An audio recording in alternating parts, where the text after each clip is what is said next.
Belagavi breaking news. ಬೆಳಗಾವಿಯಲ್ಲಿ ಸಂಸದ ಜಗದೀಶ್ ಶೆಟ್ಟರ್ ಹೇಳಿಕೆ. ಸರ್ಕಾರ ಒಂದು ರೀತಿಯಲ್ಲಿ ಸತ್ತ ಹೆಣದಂತೆ ಇದೆ. ಸರ್ಕಾರ ಉಳಿಬೇಕೋ ಬೇಡೋ ಅವರೇ ವಿಚಾರ ಮಾಡ್ಬೇಕು. ಆದ್ರೆ ಬಿಜೆಪಿ ಪಾತ್ರ ಇದ್ರಲ್ಲಿ ಏನೂ ಇಲ್ಲ. ರಾಜ್ಯದಲ್ಲಿ ಶೂನ್ಯ ಪರಿಸ್ಥಿತಿ ನಿರ್ಮಾಣ ಆಗಿದೆ. ಇವತ್ತ ನಾಳೆ ಬಗೆಹರಿಯುವ ಲಕ್ಷಣಗಳು ಕಾಣುತ್ತಿಲ್ಲ. ನಾ ಕೊಡೆ ನೀ ಬಿಡೆ ಎನ್ನುವಂತಾಗಿದೆ.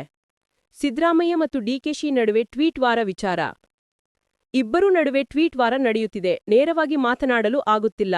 ರಾಜ್ಯದಲ್ಲಿ ರಾಷ್ಟ್ರಪತಿ ಆಳ್ವಿಕೆ ಬರಬೇಕು ಎಂದ ಬೆಳಗಾವಿಯಲ್ಲಿ ಸಂಸದ ಜಗದೀಶ್ ಶೆಟ್ಟರ್ ಹೈರಿದರು. Karnataka fast news Belagavi. ಹೀಗಾಗಿ ಕಣ್ಣೊರೆಸುವಂತ ತತ್ರ ರಾಜ್ಯ ಸರ್ಕಾರ ಮಾಡಿದೆ. ಸರ್ಕಾರ ಇಷ್ಟೊಂದು ಕಥೆ ಹೇಳಿದಿಲ್ರಿ. ಸರ್ಕಾರದ ಸ್ಥಿತಿಗತಿ ಒಂದು ರೀತಿ ನಿಶ್ಚಯವಾದಂಥ ಸತ್ತ ಹೆಣ ಇದ್ದಂಗಿದು. ಜೀವಂತ ನೋಡ್ರಿ, ಇದು ಅವ್ರಿಗೆ ಬಿಟ್ಟಂಥ ವಿಚಾರ. ಅವರು ಸರ್ಕಾರ ಉಳಿಸ್ಬೇಕು ಬಿಡಬೇಕು ಅವ್ರಿಗೆ ವಿಚಾರ ಮಾಡಬೇಕು. ಮತ್ತು ಭಾರತೀಯ ಜನತಾ ಪಾರ್ಟಿ ಪಾತ್ರ ಇದರಲ್ಲಿ ಏನೂ ಇಲ್ಲ. ಹೀಗಾಗಿ ನಾನು ಹೇಳ್ತೀನಿ, ಒಂದು ರೀತಿ ಅಸ್ತಿತ್ವ ಇಲ್ಲದಂಥ ಪರಿಸ್ಥಿತಿ ಶೂನ್ಯ ನಿರ್ಮಾಣ ಆಗಿದೆ ರಾಜ್ಯದಲ್ಲಿ. ಇದು ಬಹುಶಃ ಇವತ್ತು ನಾಳೆ ಕ್ಲಿಯರ್ ಆಗ್ತದೆ ಅಂತ ಗೊತ್ತಿಲ್ಲ ನನಗೆ. 29 ಕರಿತೀನಿ ಅಂತಾರೆ ಹೈಕಮಾಂಡ್, ಅಲ್ಲೇ ನಿರ್ಧಾರ ಮಾಡ್ತಾರೆ ಗೊತ್ತಿಲ್ಲ. ಆದರೆ ಎಲ್ಲಿವರೆಗೆ ಹೋಗಿದೆ ಅಂದರೆ ಭಾಳ ಇದು ಸೀರಿಯಸ್ ಹೋಗಿದೆ. ನಾನು ಕೊಡೆ ನಾ ಬಿಡೆ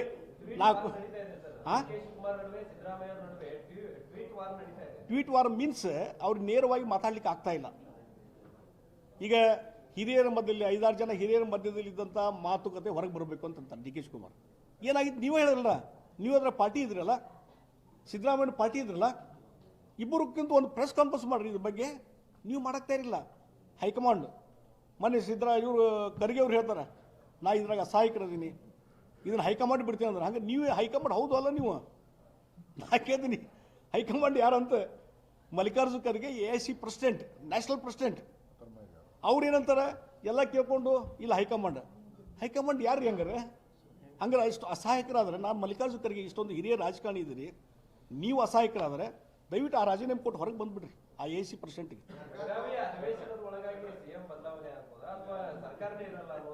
ನೋಡ್ರಿ, ಇದು ಎಲ್ಲಿಗೆ ಹೋಗಿ ಮುಟ್ತೋದು ಗೊತ್ತಿಲ್ಲ.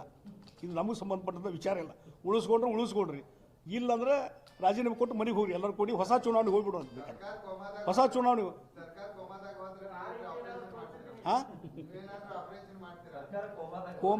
ಈಗಾಗಲೇ ಕೋಮಾ ಸ್ಥಿತಿಗೆ ಬಂದ್ಬಿಟ್ಟಿದೆ. ಅವ್ರು ಆಪರೇಷನ್ ಥಿಯೇಟರ್ಗೆ ಹೋಗ್ಬೇಕು ಬೇಡ, ಅವರು ವಿಚಾರ ಮಾಡ್ಬೇಕು. ನಾವೇನು ಮಾಡೋದಿಲ್ಲ, ನಾವು ಹೊಸ ಚುನಾವಣೆಗೆ ಹೋಗ್ಬಿಡ್ತೀವಿ. ಅಲ್ಲ, ಇಂಥವ್ರು ಕರ್ಕೊಂಡು ನಾವೇನು ಮಾಡೋದು? ಈಗಾಗಲೇ NDK ಗಮನಿಸಿ ಮತ್ತೊಂದು ಆಗಿದೆ, ಅವ್ರು ಕರ್ಕೊಂಡು ನಮಗೂ ಡ್ಯಾಮೇಜ್ BJPಗೆ. ಅದಕ್ಕೆ ಇವ್ರು ಬೇಡ ಉಸಾಬ್ರಿ ಆಗೋದಾದ್ರೆ ರಾಷ್ಟ್ರಪತಿ ಅಧಿಕಾರ ತೊಗೊಂಬಂದ್ವಿ. ಬಹುಶಃ ಇದು ಸಾಲ್ವ್ ಆಗದಿದ್ರೆ, ನಾ ಹೇಳ್ತೀನಿ, ಇದು ಸಾಲ್ವ್ ಆಗದಿದ್ದರೆ ಇನ್ನೊಂದು 4-5 ದಿವಸದಲ್ಲಿ ರಾಜ್ಯಪಾಲರ ಇಂಟರ್ವ್ಯೂನಾಗಿ ರಾಷ್ಟ್ರಪತಿ ಆಡಳಿತ ತೊಗೊಂಬಂದ್ಬಿಡಿ. ಅವರು ಇನ್ನೊಂದು 6 ತಿಂಗಳಿಗೆ ಸೆಟ್ಲ್ ಆದ್ರೆ ಆಮೇಲೆ ಬರಲಿಬೇಕಾರೆ ಅವರು ಸೆಟ್ಲ್ ಆಗಿದ್ದು ನಮ್ದು ಅಂತೇಳಿ. ಅಲ್ಲಿವರೆಗೆ ಸುಮ್ಮನೆ ರಾಜ್ಯಪಾಲರು ಆಡಳಿತ ಮಾಡಲಿ, ರಾಷ್ಟ್ರಪತಿ ಆಡಳಿತ ಮಾಡಲಿ, ಇಲ್ಲಿ ಜನರಿಗೆ ಒಳ್ಳೇದಾಗ್ತದೆ. ಆಗ್ರಹ ಮಾಡ್ತಿದ್ವಿ ರಾಷ್ಟ್ರಪತಿ ರಾಜ್ಯಪಾಲರ ಆಡಳಿತ ಬರಬೇಕಿಲ್ಲಿ, ಮತ್ತೆ ಬೇರೆ ದಾರಿ ಇಲ್ಲ.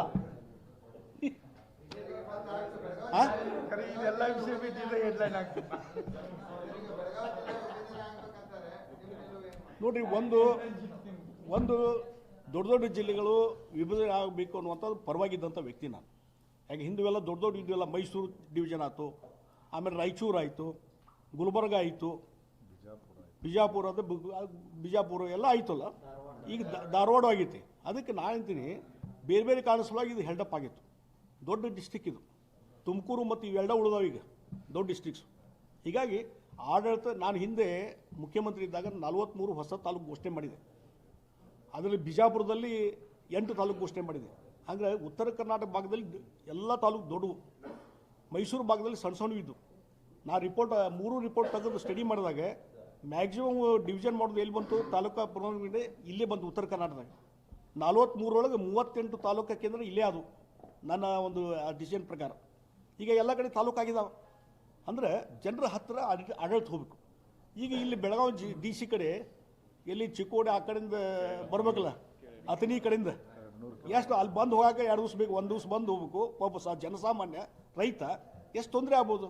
ಅದಕ್ಕೆ ಓವರಾಲ್ ನಂದು ಅಭಿಪ್ರಾಯ, ಸಣ್ಣ ಜಿಲ್ಲೆ ಆಗ್ಬೇಕು, ಸಣ್ಣ ತಾಲೂಕು ಅನ್ನೋದು ಪರವಾಗಿದ್ದೆ ನಾನು.